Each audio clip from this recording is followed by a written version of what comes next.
প্রিয় দেশবাসী, আসসালামু আলাইকুম ওয়া রাহমাতুল্লাহি ওয়া বারাকাতুহু।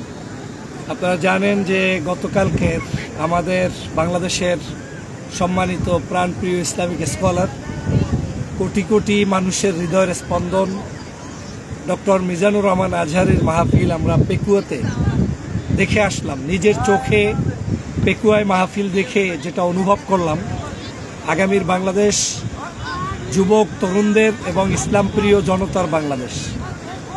পেকুয়ায় আমাদের একটা টিম, আমরা একত্রে ডক্টর হামিদি সহ আমরা সকাল থেকে চট্টগ্রাম থেকে রওনা হয়ে তার আগের দিন ঢাকা থেকে রওনা হয়ে আমরা এসেছি। কিন্তু সেখানে আমরা যখন ঢোকার সময় আমরা দেখতে পেয়েছি যে জনতার কি পরিমাণ উচ্ছ্বাস এবং আবেগ এবং ভালোবাসা।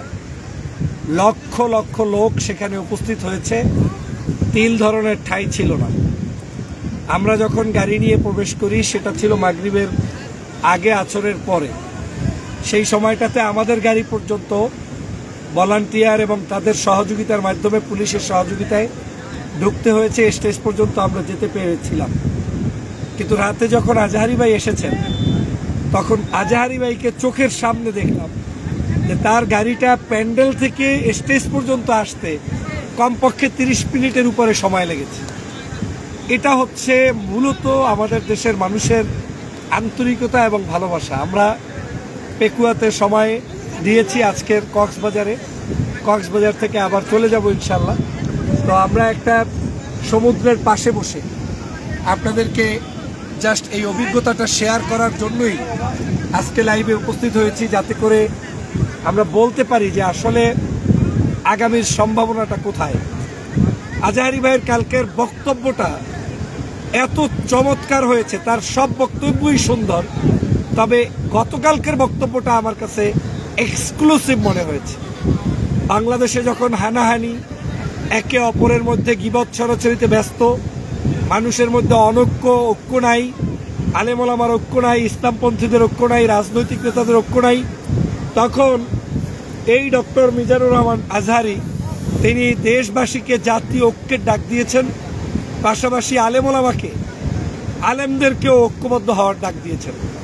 তিনি বলেছেন, মতভেদ যাই থাকুক না কেন, আপনি পীর সাহেব, আপনি ইসলামিক স্কলার, আপনি জামাত ইসলাম, আপনি চরমনাই, আপনি আরেকটি দল করেন, যাই করেন, মতাদর্শ যাই হোক, আপনি ইস্যুতে বাংলাদেশের আমাদের যখন জাতীয় পর্যায়ের ক্রাইসিস থাকবে, সেখানে যাতে আমরা এক হতে পারি, একসাথে থাকতে পারি, একত্রে কাজ করতে পারি।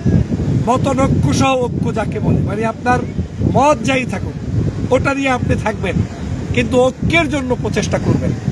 যে কথাটা আমিও সবসময় বারবার বলে যাই যে আমাদের ঐক্যবদ্ধ হওয়া এখন সময়ের দাবি। ঐক্যবদ্ধ না হতে পারলে একটি জাতি, একটি দেশ ধ্বংস হয়ে যায়। আজকের মিজানুর রহমান আজহারী সাহেবের এই বক্তব্যটা আমার পছন্দ হয়েছে, ভালো লেগেছে।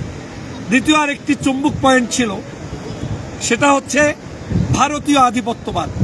আপনি জানেন যে বাংলাদেশের এই আলোচনাগুলো আমাদের অনেকেই করতে সাহস পায় না, কিন্তু ডক্টর সাহেব মিজানুর রহমান আজহারী একদম নির্দ্বিধায় বলে দিয়েছেন, দাদাবাবুদের কাজ নয় বাংলাদেশকে নিয়ে গবেষণা করার, এ বাংলাদেশ আমাদের, এ বাংলাদেশ আমরা রক্ষা করব।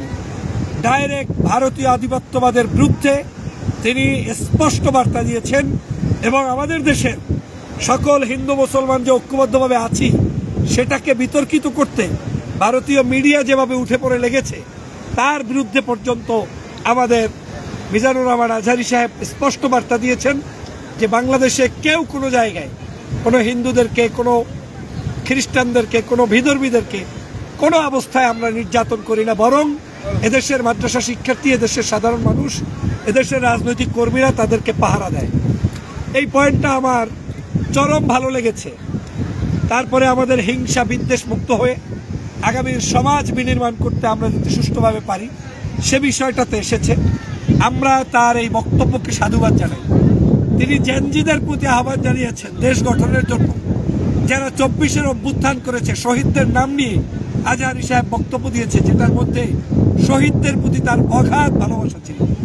আমি সে কারণে তাকে ভালোবাসার অন্তঃস্থল থেকে জানাই, এবং আমি চোখে দেখে, আমি মোলাকাত করেছি স্টেজে তার সাথে, ওই পেকুয়ার মাহফিলে আমিও ক্ষুদ্র ছোট্ট একটি বক্তব্য রেখেছি, যেটা আপনারা হয়তো দেখেছেন। তো সব কিছু মিলে আমার কাছে মনে হয়েছে এটা একটা সুন্দরতম মাহফিল হয়েছে। আমি এই মাহফিল বাস্তবায়ন কমিটির যারা আয়োজক ছিলেন আমি তাদেরকে ধন্যবাদ জানাই।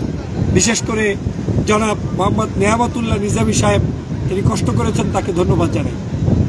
এই পেকুয়ার যে মাহফিলটা হয়েছে, এখান থেকে আমাদের কয়েকটি লার্নিং পয়েন্ট আছে। আজাহারি সাহেবের মাহফিল হওয়ার মতো বাংলাদেশে এখন আর কোনো প্লেস আমার কাছে মনে হচ্ছে এখন আর নিরাপদ নেই। এত মানুষ হবে যেই মানুষগুলো সে কোনোদিন কল্পনাও করতে পারে না।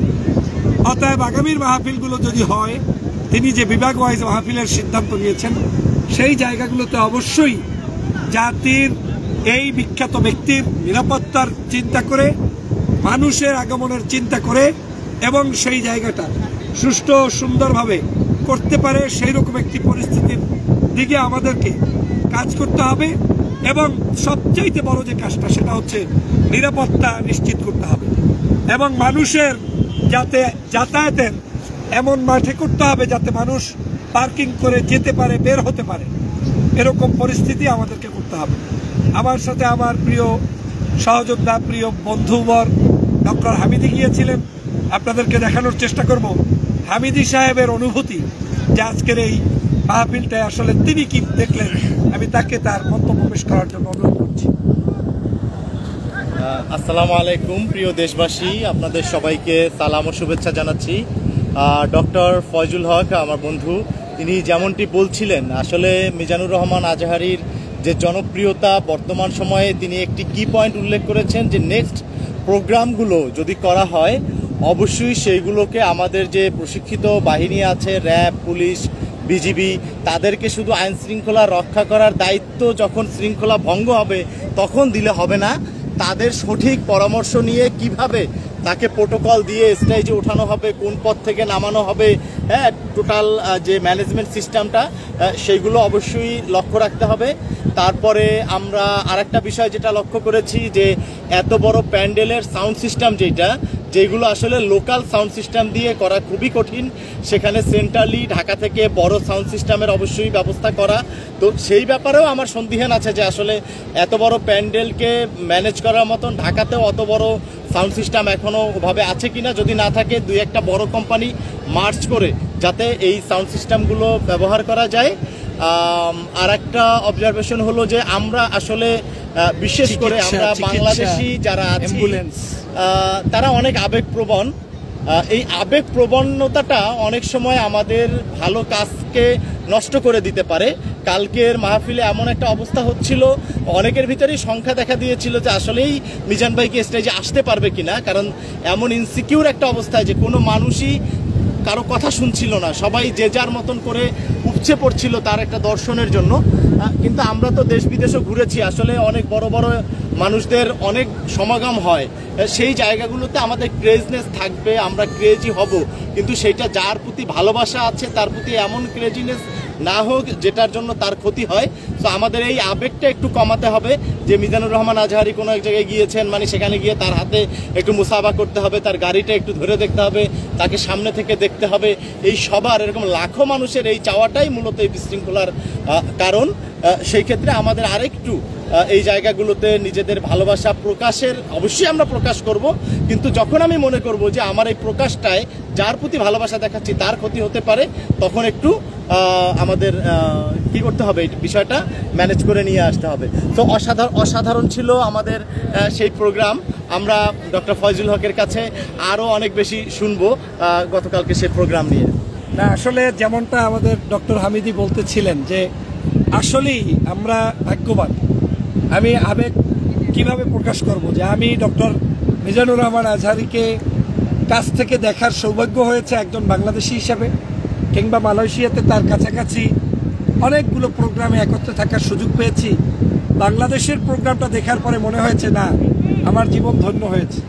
আমাদেরকে ইসলামিক স্কলারদেরকে প্যাট্রোনাইজ করা দরকার, তাদের কাজগুলোকে ভালোভাবে দেশে বিদেশে প্রচার করা দরকার এবং তাদের সহযোগী হিসেবে কাজ করা দরকার। আমার একটি প্রস্তাবনা হচ্ছে আগামীর বাংলাদেশ গঠন করার জন্য শায়েখ ডক্টর মিজানুর রহমান আজহারীকে দিয়ে, এই যে বাংলাদেশে আমরা বিদেশি বিভিন্ন ধরনের শিল্পী নিয়ে আসি, বড় আপনার ব্যান্ড পার্টি করি।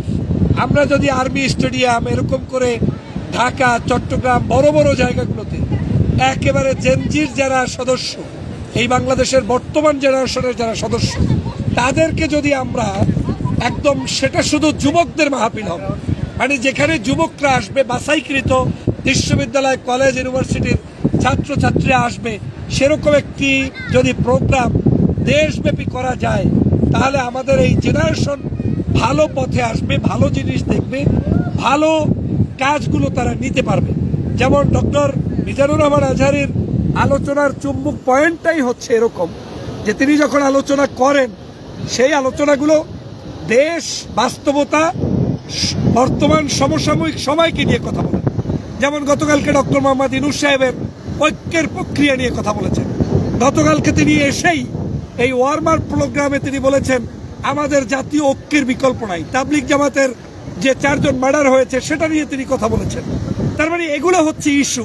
এবং তিনি বলেছেন যে আমাদের ওই যে বিবি তালাকের মাসলা খোঁজা নিয়ে ব্যস্ত, কাফের বানানো নিয়ে ব্যস্ত, কেউ কাউকে মুনাফেক বানানো নিয়ে ব্যস্ত, এই ব্যস্ততা যাতে আমাদের দেশের কোনো অবস্থায় এই কাজের মধ্যে আমরা নিমজ্জিত না থাকি, আলেমরা নিমজ্জিত না থাকেন, রাজনীতিবিদ সহ সবাই মিলে কালেমার ভিত্তিতে ঐক্যবদ্ধ হওয়া দরকার।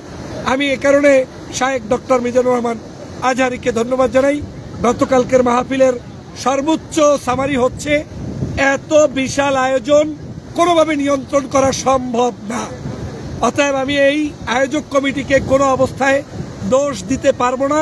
তাদেরকে অন্তঃস্থল থেকে ধন্যবাদ জানাই, পেকুয়াবাসীকে ধন্যবাদ জানাই, কক্সবাজারবাসীকে ধন্যবাদ জানাই, বাংলাদেশের বিভিন্ন প্রান্ত থেকে এই আজহারী প্রেমিক যারা কোরআনের কারণে, হাদিসের কারণে, ইসলামের কারণে এই প্রোগ্রামে এসেছেন, আপনাদের প্রত্যেককে আমি ধন্যবাদ জানাই। আপনাদের প্রতি ভালোবাসা, আমি নিজেও ভালোবাসা পেয়েছি। পেকুয়াবাসী যে ভালোবাসা দেখিয়েছেন, স্টেজে ওঠা থেকে শুরু করে, নামা থেকে শুরু করে, এখনো আমাকে কক্সবাজারে রাখা থেকে শুরু করে সকল আপ্যায়নের জন্য আপনাদের প্রতি আমরা কৃতজ্ঞ। আপনাদের মতো করে যাতে এরকম ইসলামিক স্পিরিট নিয়ে আগামীর বাংলাদেশ গঠিত হয়, আমাদের সকল প্রান্তের জন্য সেই দোয়া আপনারা করবেন, সেই প্রত্যাশা ব্যক্ত করছি। বাংলাদেশের আজহারী প্রেমী সকল শুভাকাঙ্ক্ষীকে ধন্যবাদ জানিয়ে আজকের লাইভটা শেষ করছি। আপনারা দেখেন আমরা সমুদ্রের পাশে বসে আপনাদেরকে লাইভটা দেখালাম।